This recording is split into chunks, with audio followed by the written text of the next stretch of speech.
고린도전서 8장부터 10장까지는 큰 틀에서 보면 우상의 제물을 먹는 문제를 말씀하고 있습니다.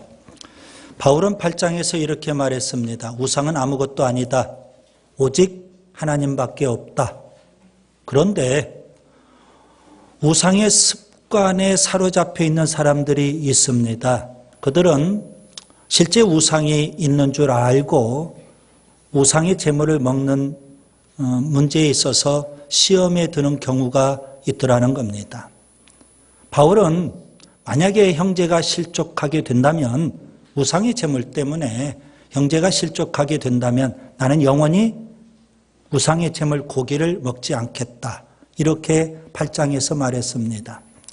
일종의 나대화법을 통해서 나는 이렇게 하겠다 면서 고린도 교회에 해답을 제시해 준 겁니다.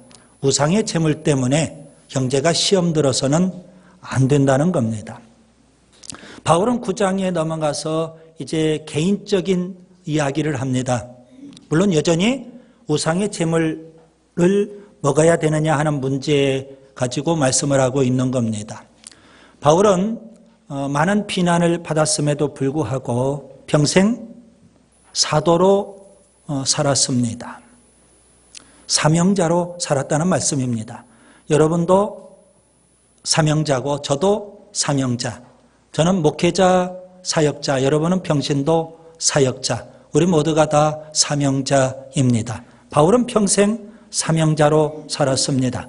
그가 가장 중요하게 여겼던 사명은 뭘까요? 이방인에게 복음을 전하는 사명. 이걸 그는 가장 귀하게 여겼습니다. 그래서 그는 사도로 살아면서 특별히 전도자로 살았던 겁니다. 이방인을 위한 사도, 이방인을 위한 전도자. 이게 바로 바울이었습니다. 그는 사도였고 전도자였기 때문에 마땅히 그가 누릴 수 있는 권리가 있습니다. 그런데 그 모든 권리들을 그는 다 내려놨습니다. 오히려 한 사람이라도 더 구원받을 수 있도록 그는 모든 사람의 종이 되었던 겁니다. 바로 이것이 바울의 삶입니다. 한 사람이라도 더 구원받아야 되겠다.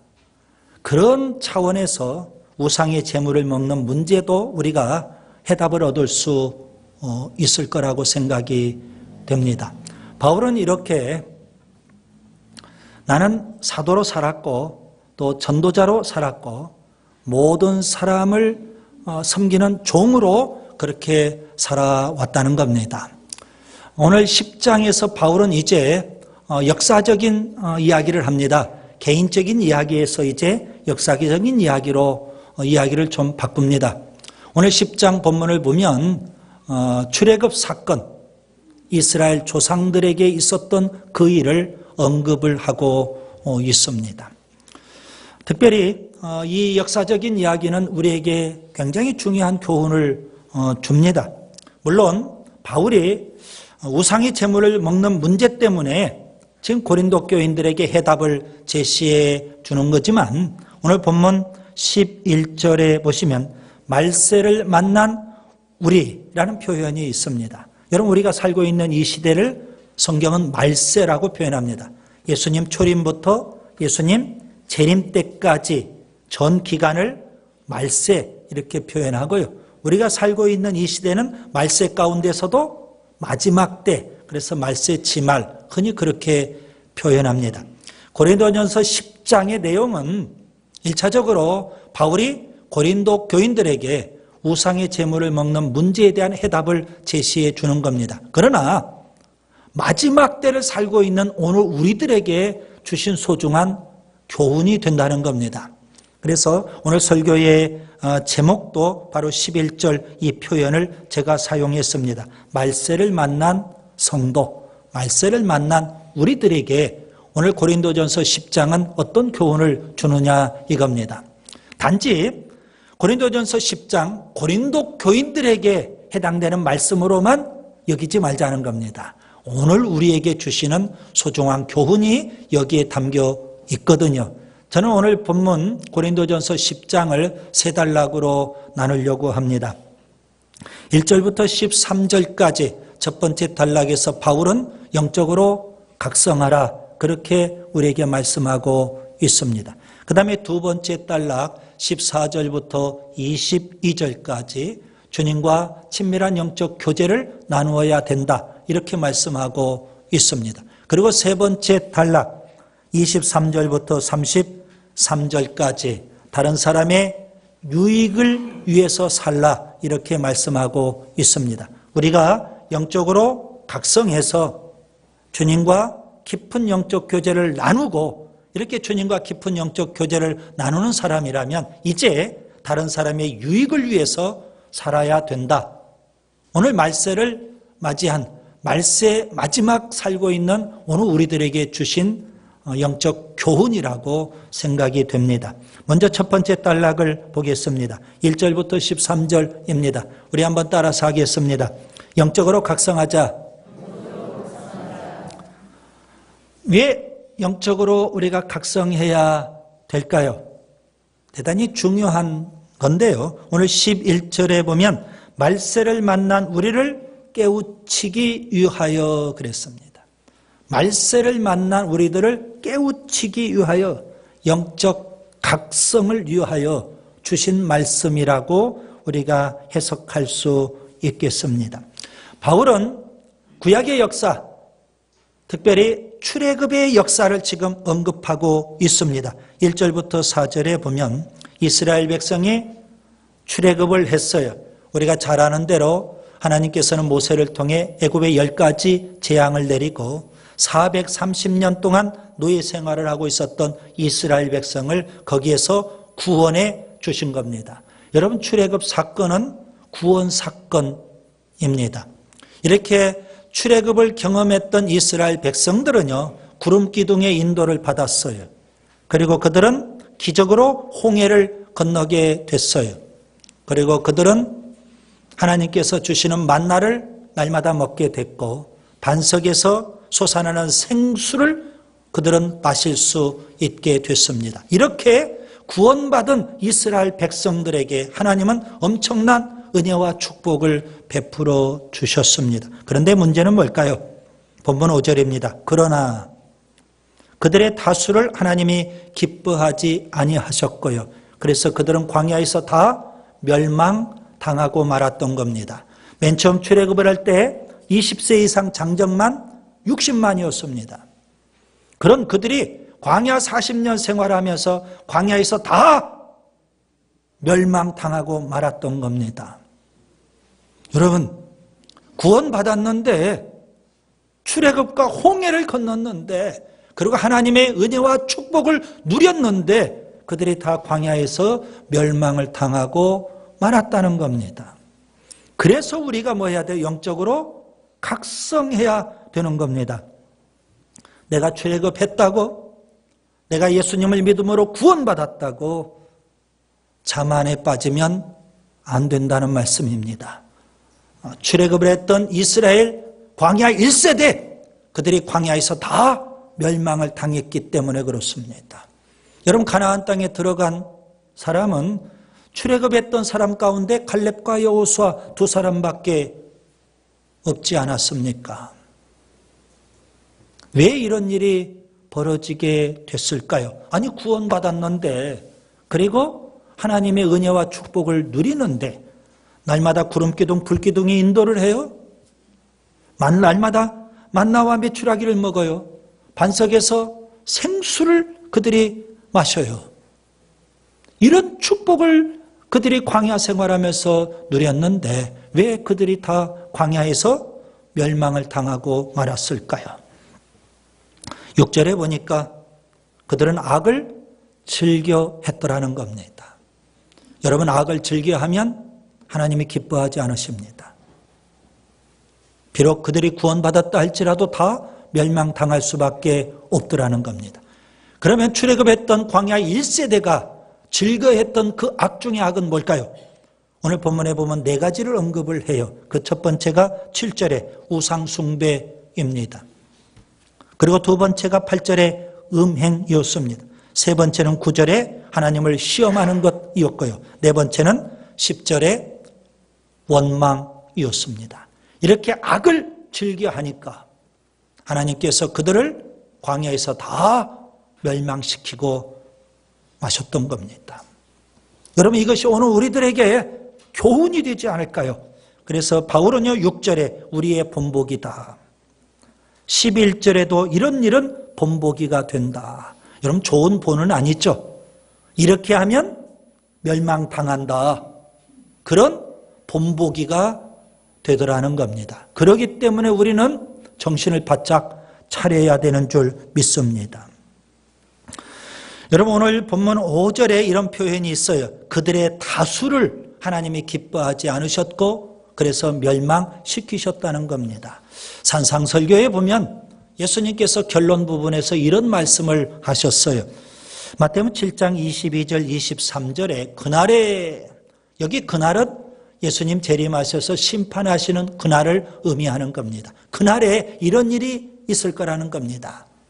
그날에 많은 사람들이, 어떤 사람이요? 적은 사람이 아니라 정말 많은 사람들이 주의 이름으로 선지자 노릇하고 주의 이름으로 귀신을 쫓아내고 주의 이름으로 많은 권능을 행한다는 겁니다. 여러분, 상식선에서 이렇게 주님의 이름으로 선지자 노릇하고 주님의 이름으로 귀신도 쫓아내고 주님의 이름으로 많은 권능을 행했다면 우리가 볼 때 이 사람들은 대단한 신앙인이라고 그렇게 우리가 생각할 수 있지 않습니까? 많은 사람이 그랬어요. 그런데 주님은 그들을 향해서 뭐라고 하십니까?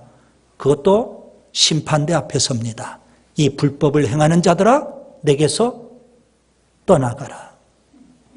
다 멸망당한다는 겁니다. 한두 사람이 그런 것이 아니라 많은 사람이 그럴 거라는 겁니다. 여러분, 이런 말씀들이 우리에게 참 충격으로 다가오는 겁니다. 그래서 내가 구원받았다고, 내가 출애굽했다고 우리가 자만에 빠지면 안 되는 겁니다. 영적으로 각성을 해야 되고 정신 바짝 차려야 됩니다. 바울은 고린도전서 9장에서 개인적인 이야기를 했다고 했어요. 서두에도 말씀드린 대로 나는 사도고 나는 전도자고 나는 섬기는 종으로 복음을 위해서 그렇게 살았습니다. 그가 그렇게 말합니다. 그러면서 여러분, 고린도전서 9장 27절 보시면 바울은 이런 마음을 갖고 있었어요. 내가 내 몸을 쳐 복종하게 하면 내가 남에게 전파한 후에 자신이 도리어 버림을 당할까 두려워함이로다. 버림을 당할까 두려워할 정도였습니다. 바울이 그랬다면, 바울 같은 사람이 그랬다면 하물며 우리들은 더더욱 말로 할 것도 없지 않나, 저는 이렇게 말씀드리고 싶습니다. 바울은 빌립보서 2장 12절에는 이렇게 말씀했습니다. 항상 복종하여 두렵고 떨림으로 너희 구원을 이루라 그랬습니다. 그래요. 구원받았다고 자만할 일이 아닙니다. 출애굽했던 광야 1세대를 보니까 그들이 다 망하고 말았더라는 겁니다. 바울도 두려움이 있지 않았습니까? 그렇다고 해서 우리가 구원의 확신을 갖지 말라는 그런 말씀은 아니지 않습니까? 악을 즐겨하다가, 그래서 하나님이 싫어하시니까 멸망을 당한 광야 1세대, 그들이 행했던 악 중의 악은 뭘까요? 첫 번째가 우상숭배였습니다. 여러분, 우리가 깨달아야 됩니다. 우상숭배하면 광야 1세대가 망한 거예요. 마지막 때를 사는 오늘 우리들에게 주는 교훈입니다. 우리가 음행에 빠지면, 하나님을 시험하면, 우리가 원망하고 살면 우리도 망할 수밖에 없지 않겠느냐, 우리에게 주는 영적 교훈이에요. 그렇기 때문에 우리가 더 정신 바짝 차리고 깨어 있어야 하는 줄 믿습니다. 그 다음에 두 번째 14절부터 22절을 보세요. 우리가 영적으로 깨어 있으면 이제 어떻게 해야 될까요? 따라서 합시다. 주님과 교제를 나누자. 여러분, 오늘 본문 14절에 보면 그런즉 내 사랑하는 자들아 우상 숭배하는 일을 피하라 그랬습니다. 왜 우상 숭배를 피해야 돼요? 하나님이 싫어하시니까. 우상 숭배하면 광야 1세대 보니까 멸망당하니까. 그거 피해야 돼요. 그러면 이제 어떻게 해야 될까요? 소극적으로는 그걸 피하고 적극적으로는 주님과 영적 교제를 나누어야 되는 줄 믿습니다. 우리가 영적으로 각성을 해서 여러분 주님과 더 친밀한 영적 교제를 나눈다면 얼마나 좋을까요? 여러분 신앙생활은 뭘까요?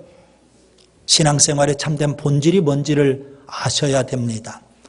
우리가 요한복음을 전에 다 봤습니다. 요한복음에 보면 예수님께서는 열심히 사역을 하시죠. 그래서 7가지 표적을 행하기도 하셨고 요한복음에 선별된 표적들이죠. 그 표적 중에 표적으로서 예수님은 십자가에 죽으시기까지 하셨습니다. 예수님 열심히 온 인류를 구원하기 위해서 그렇게 사역을 하셨어요. 그런데 더 중요한 게 있어요. 여러분 사역보다 중요한 것은 교제입니다. 그래서 예수님은 끊임없이 하나님과의 친밀한 교제에 힘쓰셨던 겁니다. 요한복음 10장 30절에 보시면 예수님이 이렇게 고백하십니다. 나와 아버지는 하나이니라.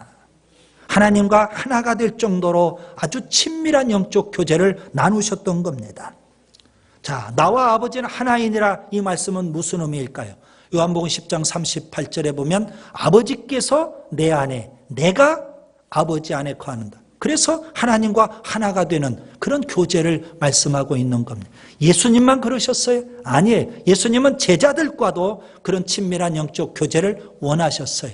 그래서 요한복음 15장에 보면 포도나무와 가지 비유를 말씀하십니다. 가지가 포도나무에서 떨어지면 그건 죽음입니다.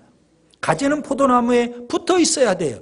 주님과 친밀한 교제를 나누어야 돼요. 그게 뭘까요? 예수님이 우리 안에, 우리가 예수님 안에. 그래서 예수님과 떨어질 수 없는 아주 친밀한 영적 교제를 나누어야 되는 겁니다.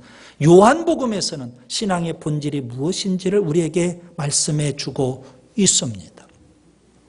여러분 우상과 교제를 나누면 안 되는 겁니다. 오늘 본문 20절에 보시면 무릇 이방인이 제사하는 것은 귀신에게 하는 것이고요. 그렇습니다. 이방인이 지금 제사를 드리는 것은 귀신에게 하는 것이고 귀신과 교제를 나누는 것이에요. 오늘 우리는 하나님과 교제를 나누어야 되지 않을까요? 하나님과 교제를 나누는 데 있어 가장 중요한 게 뭘까요? 예배입니다.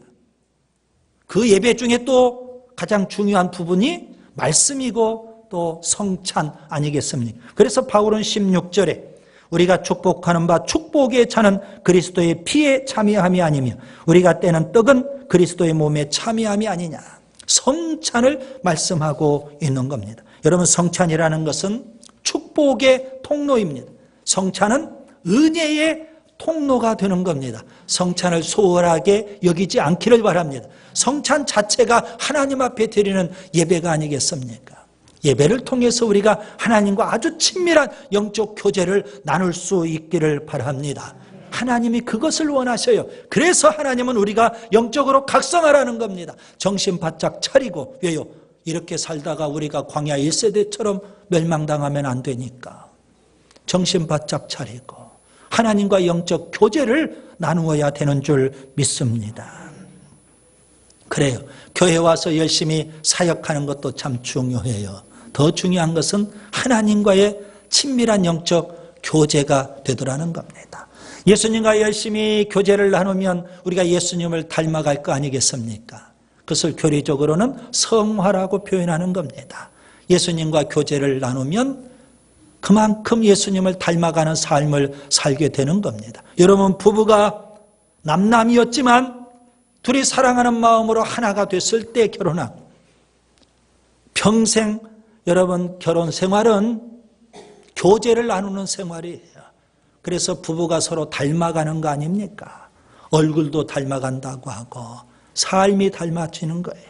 인격도 닮아가는 거 아니겠습니까? 심지어는 말씨까지도 삶의 스타일까지도 다 닮아가는 거예요. 그와 같이 우리 신앙생활은 예수님과 친밀한 교제를 통해서 예수님을 더 풍성히 더 깊이 닮아가야 되는 줄 믿습니다. 주님과의 교제가 참 중요해요. 주님과의 교제를 소홀히 하면 끝내 우리는 어떻게 된다? 끝내 우리는 광야 1세들처럼 구원받았다고 하지만 출애굽은 했지만 홍해는 건넜지만 여전히 멸망당할 수밖에 없지 않겠느냐. 세속에 물들고 죄악에 물들고 오늘 본 표현대로 악을 즐겨하면 하나님이 기뻐하지 아니하시고 끝내 멸망을 당할 수밖에 없더라는 겁니다. 하나님이 기뻐하시는 것은 하나님과의 친밀한 영적 교제에 있다는 것을 꼭 기억하시고 여러분 우리가 교제에 더 힘쓸 수 있기를 바랍니다. 그 다음에 세 번째 단락 23절부터 33절을 보세요. 이렇게 예수님과 친밀한 영적 교제를 나눈 사람은 이제 어떻게 해야 될까요? 거기서 끝나면 안 돼요. 다른 사람의 유익을 끼치는 삶을 살아야 되는 겁니다. 물론 우리가 예수 믿고 구원받았으면 영적 자유가 우리에게 주어집니다. 바울은 고린도전서 9장 1절에 이렇게 말합니다. 내가 자유인이 아니냐? 영적 자유가 우리에게 주어졌어요. 그래서 바울은 우상도 아무것도 아니고 우상의 제물도 아무것도 아니에요. 얼마든지 먹을 수 있는 자유가 주어져 있는 거예요. 얼마든지 술도 먹을 수 있어요. 얼마든지 담배도 피울 수 있어요. 그것 때문에 우리가 천국 못 가는 거 아니지 않습니까? 그런데 바울은 그런 영적 자유를 사용하지 않았더라는 겁니다. 왜요? 이것 때문에 형제가 실족하면 안 되니까. 내가 한 사람이라도 더 구원하기 위해서 오히려 사도로서 전도자로서 나의 권리를 내가 행사하지 않는데 하물며 먹는 문제 가지고 다른 지역적인 문제 가지고 형제를 시험 들게 하고 복음의 문을 막아버려서야 되겠느냐. 이게 바울의 생각입니다. 그래서 바울은 여러분 23절에 이렇게 말합니다. 모든 것이 가하나 모든 것이 유익한 것은 아니고요.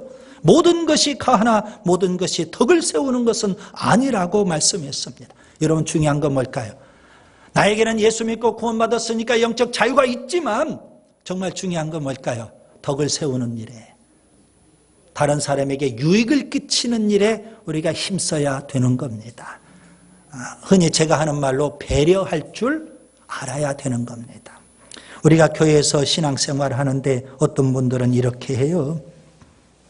교회 생활도 자기 하고 싶은 대로 해요. 자기 마음대로 해요. 자기 뜻대로 해요.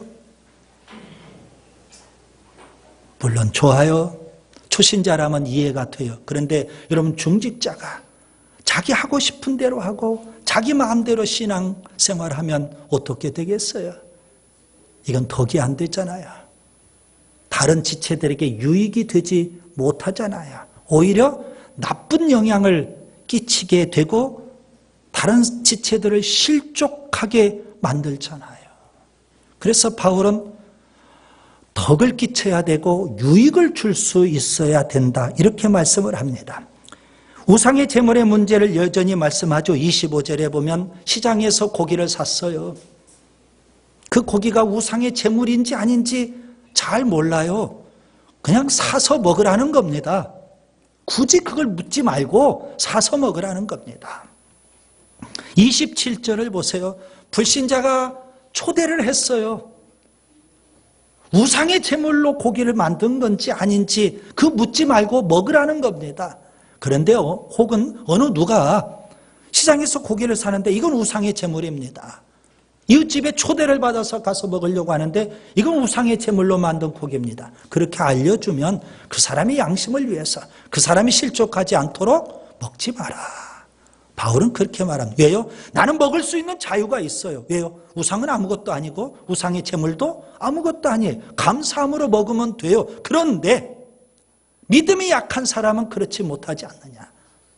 나의 행위 때문에 나의 자유로운 행위 때문에 그 사람이 실족하면 안 되니까 덕을 끼쳐야 되고 유익을 주어야 되지 않겠느냐. 이것이 바로 31절부터 33절에 바울이 지금 말씀하고자 하는 겁니다.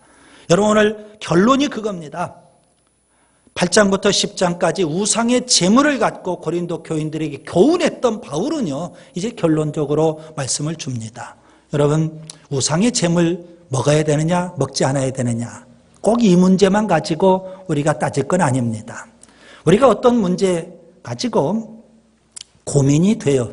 물론 성경에 나와 있는 것은 우리가 뭐 고민할 거 없어요.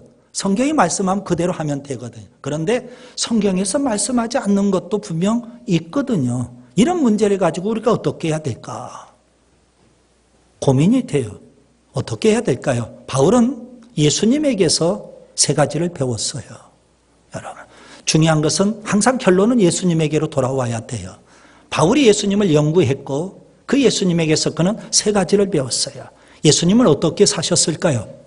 짧은 인생을 사셨지만 예수님은 세 가지 원칙을 두고 살았어요. 첫 번째, 본문 31절에 하나님 영광을 위하여. 우리 한번 따라서 합시다. 하나님 영광을 위하여. 여러분, 우리가 무슨 일을 할 때 이 일이 정말 하나님 영광을 위한 거냐, 그 부분을 여러분이 고민해 보면 돼요. 그 다음에 두 번째, 예수님은 교회를 위하여. 32절입니다. 교회에 거치는 자가 되지 않고 교회를 위하여. 우리 한번 따라서 합시다. 교회를 위하여. 그 다음에 세 번째 33절입니다. 다른 사람의 유익을 위하여. 이게 바로 예수님의 삶이었습니다. 우리 한번 따라서 합시다. 다른 사람의 유익을 위하여. 우리가 어떤 문제를 결정 지을 때 하나님의 영광을 위해서, 그리고 교회 공동체를 위해서, 다른 사람의 유익을 위해서, 그런 시각에서 우리가 결정하고 행동하면 되는 겁니다. 여러분, 고린도전서 11장 1절에 보면 바울이 이렇게 고백을 하죠. 내가 그리스도를 본받는 자 된 것 같이. 바울은 예수님에게서 뭘 배웠을까요? 그 세 가지를 배운 겁니다. 하나님의 영광을 위해서 사셨던 예수님, 교회 공동체를 위해서 사셨던 예수님, 그리고 다른 사람의 유익을 위해서 사셨던 예수님, 그 예수님을 바울이 본받아요. 그리고 바울은 고린도 교인들에게 본이 되고 싶었던 겁니다. 내가 그리스도를 본받는 자 된 것 같이 너희는 나를 본받는 자가 되라. 여러분, 말세 지말 마지막 때를 사는 오늘 우리들이 어떻게 살아야 될까요? 하나님의 영광을 위해서. 아멘. 교회 공동체를 위해서. 아멘. 그 다음에 다른 사람의 유익을 위하여. 그런 가치에 따라서 우리가 결정하고 행동하면 되는 겁니다. 이제 말씀을 정리합니다. 오늘 본문에 보시면 출애굽했던 광야 1세대, 그들은 나쁜 본보기였습니다. 이렇게 살면 멸망한다, 그런 본이었죠. 고린도전서 11장 1절에는 예수님, 이건 좋은 본입니다. 우리가 신앙생활을 어떻게 해야 돼요? 예수님을 본받고 예수님을 본으로 삼고 살아야 돼요. 여러분, 나쁜 본도 있고 좋은 본도 있어요. 마지막 때를 살죠? 첫째, 영적으로 각성해야 됩니다. 그리고 두 번째, 예수님과 아주 친밀한 영적 교제를 나누어야 됩니다. 그리고 세 번째, 하나님 영광을 위해서, 교회 공동체를 위해서, 그리고 다른 사람의 유익을 위해서, 이렇게 우리가 살아야 됩니다. 항상 남을 배려하고 남을 섬기고 남의 유익을 위해서 내가 조금 손해보고 내가 조금 희생하고, 그것이 바로 예수님을 닮은 삶인 줄 믿습니다.